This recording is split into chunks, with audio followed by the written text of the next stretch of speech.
বন্ধুরা, কেমন আছেন আপনারা? ভাবি আপনারা ভালোই আছেন, খুব ভালো থাকেন। আর আমিও ভালো আছি। আমি বর্তমানে আছি সিঙ্গাপুর। এখন বৃষ্টি হচ্ছে বাইরে। আর এই যে দেখো আমি কি খাচ্ছি। খাচ্ছি আমি ব্ল্যাক কফি।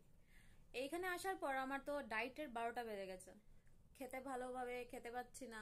যা ডায়েটের দরকার ছিল তা খেতে পাচ্ছি না, কারণ এখানে হোটেলের মধ্যে শুধু এখানে একটা গরম জলের কেটলি থাকে, ঠিক আছে, আর কিছুই থাকে না।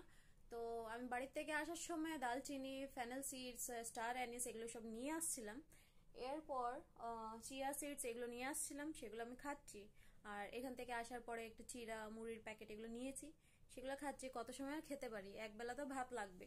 সেই ভাত খাবার জন্য এখানের মধ্যে যখন যাই আমি বাইরে দোকানের মধ্যে, এখানে বেশিরভাগ মুসলিম, বাংলাদেশি মুসলিম যারা, এদের দোকান পাট আছে। তাহলে এখানে গেলে এরা তো গরুর মাংস, মাছ মাংস, শুটকি সবকিছুই রান্না করে। আর সেই জায়গায় এরা নিরামিষ তরকারিও রান্না করে। তো আমি সেই নিরামিষ তরকারি বা ডাল দিয়ে একটু ভাত খাই।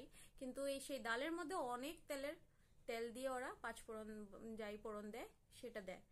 তো 12টা বেজে, এটা সত্যি আমার ডায়েটের। আজকে আমার ফার্স্ট মিনি ব্লগ, আপনারা দেখবেন। আর আপনাদের যদি কিছু লাগে তাহলে কমেন্ট করবেন, লিস্ট পাঠাবেন, আমি নিশ্চয়ই নিয়ে আসবো। ঠিক আছে, আসে গিয়ে